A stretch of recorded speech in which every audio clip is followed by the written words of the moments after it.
నమస్తే అందరికీ. మధ్య ఇన్స్టాగ్రామ్లో చాలా మంది ఇన్ఫ్లుయెన్సర్స్, కొంతమంది గొప్ప వ్యక్తులు ఎలా మాట్లాడుతున్నారు అంటే అమ్మాయిల మీద అత్యాచారం జరుగుతుందంటే దానికి కారణం వాళ్ళ యొక్క డ్రెస్సింగ్ స్టైల్, వాళ్ళు వేసుకునేటువంటి డ్రెస్సెస్ బాడీ పార్ట్స్ కనిపించేలా ఉంటున్నాయి, అబ్బాయిలు రెచ్చగొట్టేలా ఉంటున్నాయని చెప్పేసి మాట్లాడుతున్నారు. నిజంగా సమాజంలో ఇలాంటి సంఘటనలు జరిగిన వెంటనే ఆడవాళ్ళ మీద ఇలాంటి స్టేట్మెంట్ ఎందుకు పాస్ చేస్తో నాకు అర్థం కాదంటే, ఇంకొంతమంది ఇన్ఫ్లుయెన్సర్స్ అయితే బయటికి వెళ్ళేటప్పుడు చున్నీ వేసుకోండి, చీరలు కట్టుకోండి, నిండుగా అవుట్ఫిట్స్ ఉండేటట్టు వేసుకోండి అని చెప్పేసి ఉచిత సలహాలు ఇస్తున్నారు.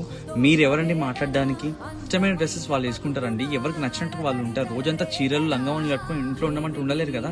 సందర్భాన్ని బట్టి, అకేషన్ బట్టి, ట్రెండ్ని బట్టి వాళ్ళ యొక్క అవుట్ఫిట్స్ చూస్ చేసుకోవడానికి వాళ్ళకి రైట్ ఉంది. మన అక్క చెల్లెలకు కానీ మన స్నేహితులకు కానీ చెప్పాల్సింది డ్రెస్సింగ్ స్టైల్ మార్చమని కాదు. మనం అడవి లాంటి సమాజంలో ఉంటున్నాము, అక్కడ మానవ మృగాలు ఉంటాయి, వాళ్ళ నుంచి కాపాడుకునే ధైర్యం మనకి రావాలి, జాగ్రత్త మనకు ఉండాలి, ఎంత స్ట్రాంగ్ గా ఉండాలి. ఎవరైనా చిడాయించినా చేసినా కూడా చీరేయాలని చెప్పేసి చెప్పాలి. అమ్మాయిలు చాలా మంది హాట్ గా రెడీ అయ్యి రీల్స్ చేస్తూ ఉంటారు.